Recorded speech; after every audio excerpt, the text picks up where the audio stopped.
Good day po. Ang isa pong topic ay pagkwento.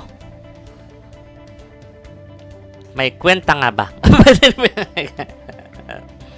Saan gusto may kwenta no? Depende dun sa tatanggap sa kwento. Kung sino ang nagkukwento and then kung kanino nagkukwento. So, ang pagkwento, merong ano dyan kung tama nga ba ang kanyang kinukwento o hindi. Hindi lahat ng kwento ay tama.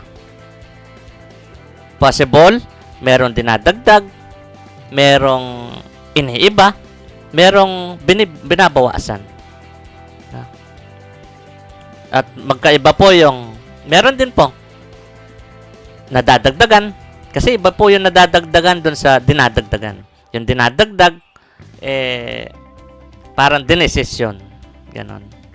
No? Yung nadadagdagan, hindi namamalayan. No? So, dinadagdagan, nadadagdagan, ano pa pagdating sa kwento? O, naiiba, iniiba, magkaiba po yung iniiba sa naiiba po, no? And then, binabawasan, nababawasan. Magkaiba rin po yung binabawasan sa nababawasan. So, sa kwento po, malaking porsyento po na possible hindi yun yung kabuuan kwento. Parang ganito po yan. Meron akong nakainuman dati. Tito ko pa pre. Yun na kwento ko po dati na yun nga po masama ang loob niya sa kanyang papa. No? So pinapakinggan ko lang po siya. And then habang tumatagal, dumadami na naiinom namin. Ganun pa rin ang sinasabi niya. Masama pa rin loob niya sa papa niya.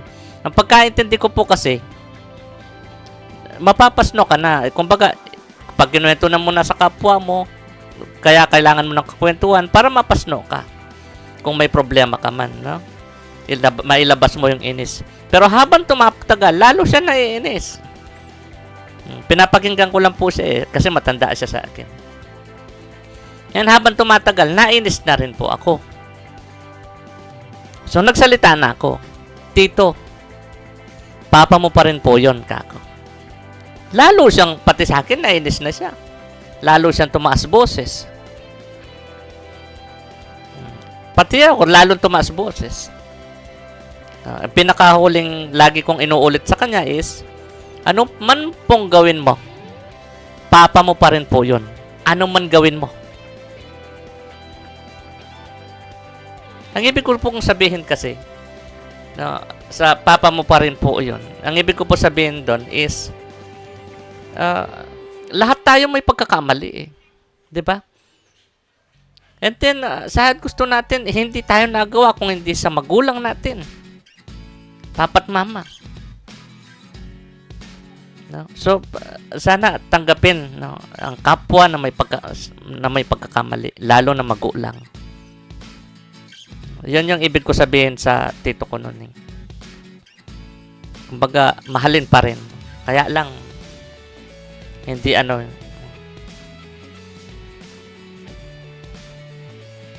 Anong nabalita nun? Ako pa nang gulo. Yun yung kwento. Pati magulang ko, pagkaintindi nila, ako pa yung magulo doon. Yun yung kwento. No?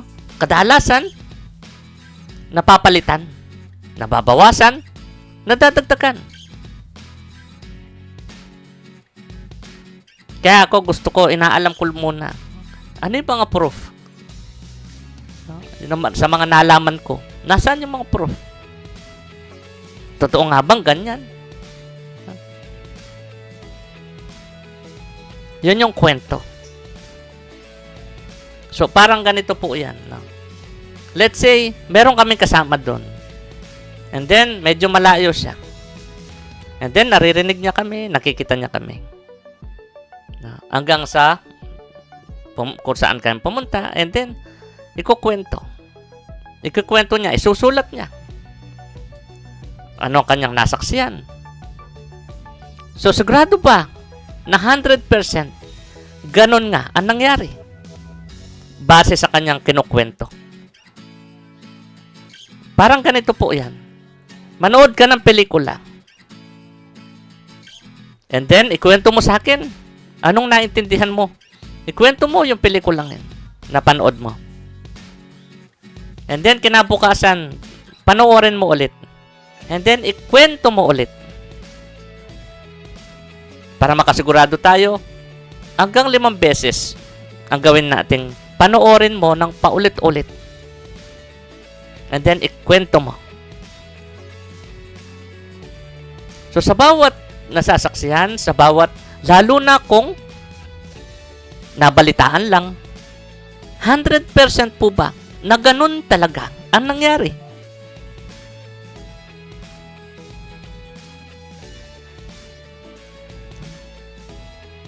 And then, paano mo ikukwento kung anong naintindihan nung nagsasalita?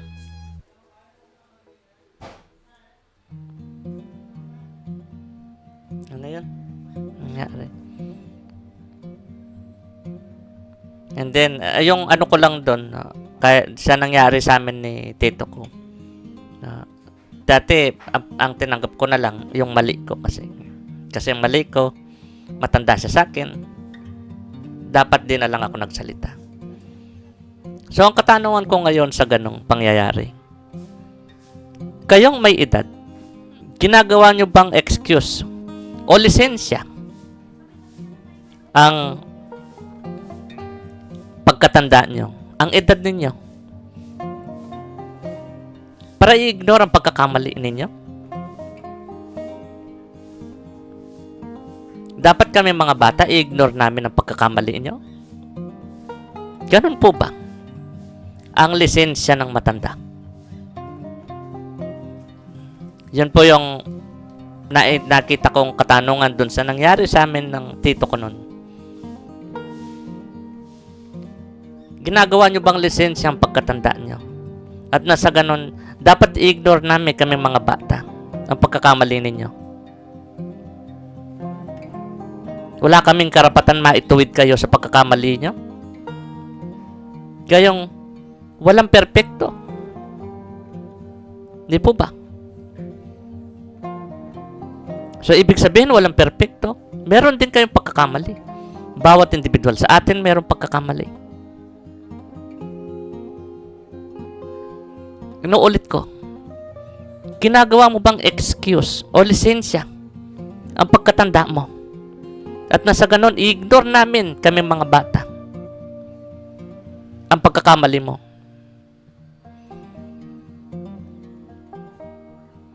Kaya ako, maging sa mga anak ko, tinitignan ko ano pagkakamali ko. Hindi kasi ako perfecto, pero hindi yun yung dahilan para ipagpatuloy ko ang pagkakamali. Kaya tinitignan ko, iniintindi ko ang mga pagkakamali ko. Hindi ako perfecto, pero sinisikap ko na maging tama ang bawat desisyon. Ang galing po ng isip nyo. Nung naintindihan ko isip nyo, ang daming opsyon na nakikita. Dami yung opsyon na nakikita na pwede pa kayong pumili. May desisyon kayo. Kaya hindi na nagbisyo si ako at nagbarkada. Nang dahil yan sa isip ninyo.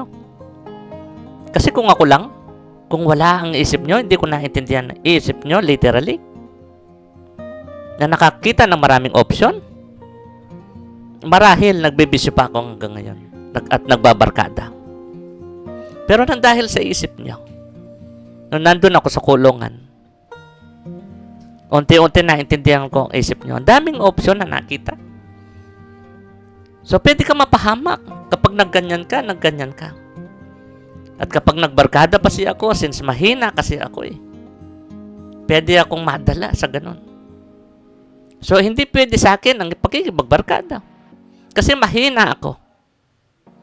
Kaya kayo na may barkada, please, maging malakas kayong lalo. Ibig sabihin, maging malakas. Kung sa pagkaintindi nyo mali, pwede naman wag nyong gawin.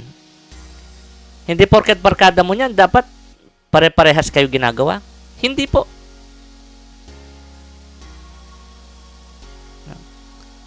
Ikaw na, hindi naman gumagawa ng mali na o sinatawag na illegal. Ikaw ang manghawa sa kanila. Ako, mahina ako. Pwede akong mapunta dun sa nararamdaman nilang masarap. Kaya hindi na ako pwede sa barkada. Kaya ang naiintindihan ko, base sa isip ninyo, kung magipagbarkada pa si ako, parang tinutokso ko sarili ko. Di po ba? Parang tinutokso ko ang sarili ko na pwede pa akong magbisyo ulit. And then, mababawasan na naman oras ko sa pamilya ko. Ang mga kabataan pa naman ngayon, iba ang pagkaintindi. No? Ng henerasyon. Dahil yan sa karunungan po, no? Dahil yan sa henerasyon. Hindi naman natin kailangan sisihin mga kapwa natin. Dahil nabuhay ka, pinanganak ka ng ganyan, ng environment mo. So, pwede ka mahawa. So, kung titignan natin maigi ang henerasyon ngayon, mas madami yung mga option na okay lang ang pananakit. Sabi ng mga laro, pelikula, funniest videos. Mas maraming option ng okay lang ang pananakit. And then, ang nakita ko, nung naintindihan ko, ang magkapatid, bakit dapat kailangan magkaaway sila? Base sa maraming nasaksiyan ko. Kaya lagi ko pinapaliwanag sa mga anak ko, hindi tayo artista. Wala tayo sa pelikula. Nasa totoong buhay tayo. Kaya hindi tayo basta-basta susunod sa mga script. Iintindihin natin yan. Titignan natin kung anong tama, kung anong mali. Kung bakit mali, kung bakit tama.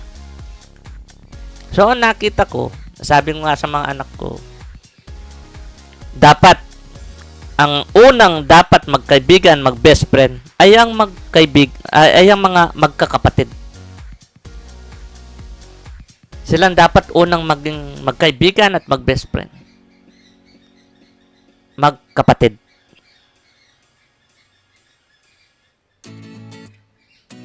Mali kasi yung nakita natin na script ng henerasyon na pag magkapatid, parang mas excited pa, mas masarap ang pakiramdam sa mga barkada kaysa sa kapatid. Nakita ko doon mali. Hindi ko po sinabing baligtarin mo. Ang ibig ko po sabihin, unahin sana ang pamilya. Kadugo. Matutong lumingon sa pinanggalingan. Ako, marami akong pinanggalingan. Kaya hindi ako pwede sa impyerno, papasayahin ko. Inuulit ko po yung sinasabing impyerno. Ang ibig sabihin po nun, hindi po siya literal. Ini-emphasize, dinidescribe ng iba. Ibig sabihin nun, ini-emphasize yung kahirapan. Ang ibig sabihin ng impyerno, paghihirap. Kahirapan, kapighatian, sakit. Ang ibig sabihin po ng kasalanan, pagkakamali. Opo, mali po ang pagkaintindi ng henerasyon sa ibig sabihin ng kasalanan at impyerno. So sa bawat nasasaksihan mo o sa bawat sentence na nakikita mo na mayroong word na kasalanan at impyerno, palitan mo. Ang gawin mo sa word na kasalanan is pagkakamali. Ang gawin mo sa impyerno o sa word na impyerno ay paghihirap. Kasalanan yan. Dapat wag mong gawin yan. Papunta ka sa impyerno. Palitan po natin. Itama po natin. Pagkakamali yan. Pwede kang mahirapan.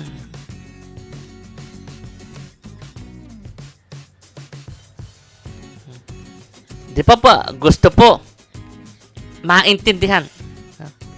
So ikaw, kung kiniklaim mo 100% na conclusion ang bawat naiintindihan mo. Ikaw po bahala. Kung sa pagkaintindi mo po, mali yung sinabi ko, ikaw po bahala. Desisyon mo po yan. Hindi ako naparito para paniwalaan. At maging baliktad nun, hindi rin. May kanya-kanyang desisyon. Bawat individual sa atin, bugtong na anak ng Diyos. Kaisa-isang ganyang anak ng Diyos. Unique. Wala tayo sa iisang katawan lang. Kaya please, huwag mong gawing puppet ang kapwa. Na dapat kung ano lahat ng pagkaintindi mo is ganon sa buong mundo. Please, huwag mong laging sabihin na bulaan ka. Anong ibig sabihin ng bulaan? Perfecto daw ang kanyang pagkaintindi. Di po ba mga paniniwala? Ang paniniwala, ililigaw ka niyan. O pinapaniwalaan mo si A. Si B hindi.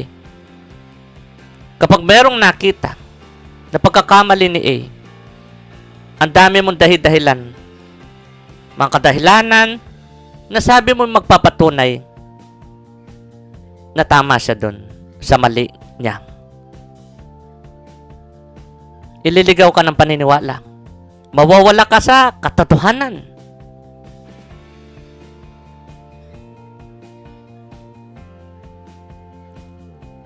Hindi mo na maiintindihan ng tama. Ang tama at mali. Sabi ng Blackboard. Wala tayo sa pelikula. Nasa totoong buhay po tayo. So sa bawat script na nakikita, wag lang pumili. Intindihin. At tanggapin na walang perpekto. Lalo na sa paniniwala mo. Intindihin ang bawat script na nakikita. Wag lang pumili. Kasi kadalasan, sa bawat script na nasasaksiyan natin, anong ibig sabihin ng intindihin? Tanungin. Sabi ni Blackboard, ikaw pa daw ang pilosopo kung tinanong mo siya. Maging sa chess, laro daw ng matatalino. Sa kanya daw ang puti pero ang nasa harapan is brown. Eh yung script daw kasi, puti ang tawag doon. Pero ang nasasaksiyan mo sa harapan mo, ano pong kulay? Kasi kadalasan, oo, merong puti. Pero kadalasan, brown. Hindi nga lang sobrang dark.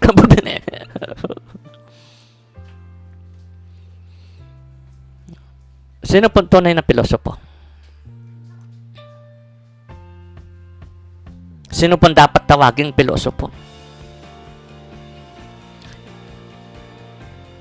Babalik po tayo dun sa word na paniniwala. Dadalhin ka niyan sa ililigaw ka niya. Kasi, lagi mo sinasabi, walang mali sa paniniwala mo. Laging may excuse.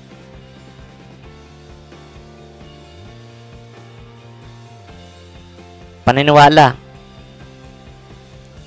hindi puppet ang mga kapwa.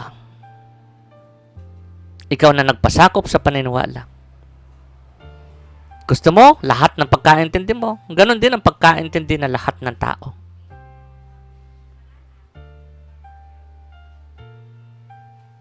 Hindi po puppet ang mga kapwa.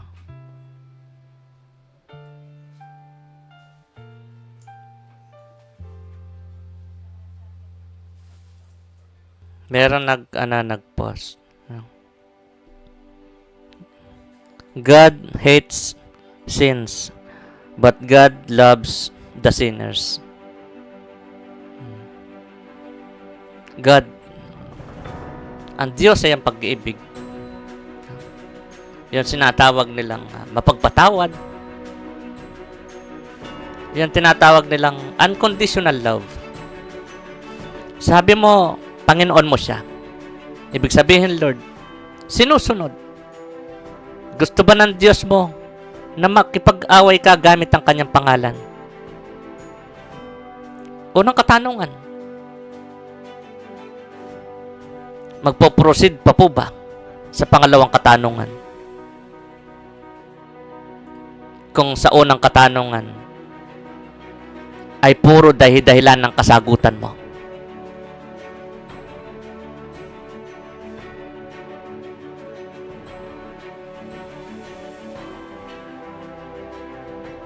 Ang ibig sabihin ng unconditional love, mahal pa rin anuman ginawa.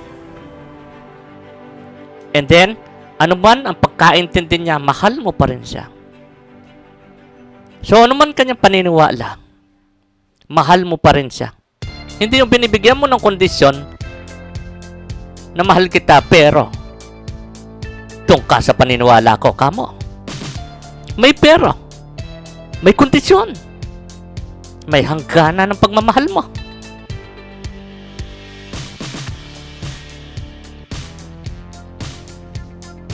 Unconditional love. Kaya tinatawag na mapagpatawad. Ba talaga ang Diyos nyo na nilalang ng ibang kapwa natin? Inuto ka. Nauto ka. Kaya ngayon, ikaw ang uuto. Ang nakita kong Diyos mo, ang paniniwala mo.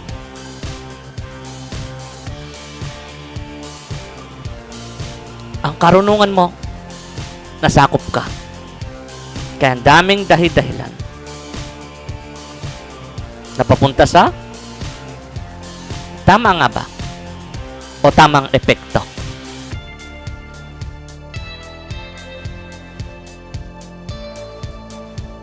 Pinapakilala mo ba ang Diyos gamit ang simbahan mo? Tama di po ba ang gamit ang simbahan? Pero bakit ang ginagawang gamit ay ang Diyos nila? Para maipakilala ang kanilang simbahan. Ang Diyos nila, in other words, ang kanilang paniniwala. Ang kanilang Diyos. Nilalang ng iisa o ilang kapwa natin ang paniniwalang yan. Anong relihiyon mo? Ano ang paniniwala mo? Sino naglalang yan? Ang naglalang yan ng uto ng uto. Forward. Ayan, maging ikaw na uto.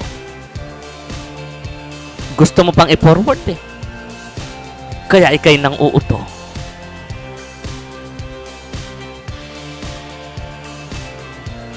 Na dati ay nauto lang.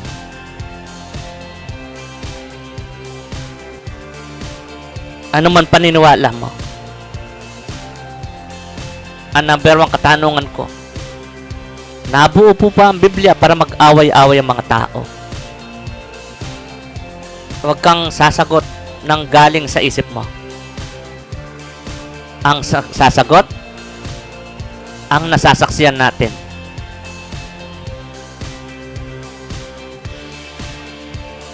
Dahil kung ang isip mo sasagot, puro dahilan para sabihin mong tama yung mali. Para sabihin mong mali yung tama. Inuulit po, hindi po ako naparito para paniwalaan. At maging baliktad nun, hindi rin. So, anuman paniniwala mo, hindi natin kailangan mag-away. Yan ang respeto ko sa inyong mga kapwa ko. Kahit nasasalita na kung anong tunay na katotohanan, hindi ko ginagamit ang katotohanan para magmataas sa mga kapwa. Nagmamataas ako sa karunungan po ninyo, hindi sa inyong mga kapwa ko.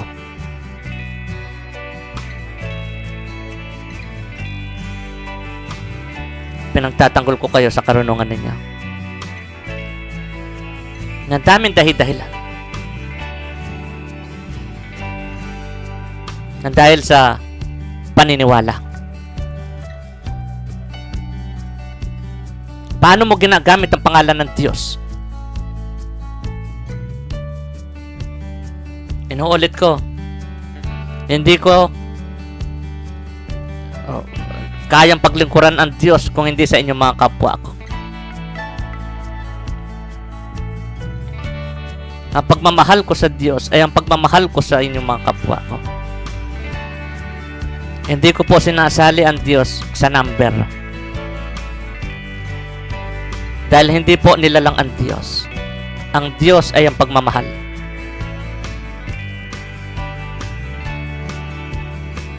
Hindi nilalang ang Diyos, inuulit ko po.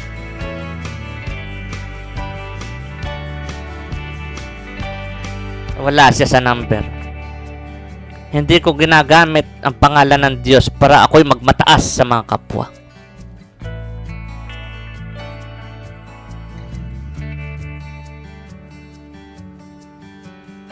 Truth hurts. Di po ba mga reliyon? Please, huwag pong magpasakop sa karunungan. Tayo ang sasakop. Ang karunungan lagi sinasabi sa iyo, wala kang tama. Wala kang mali. Puro ikaw tama.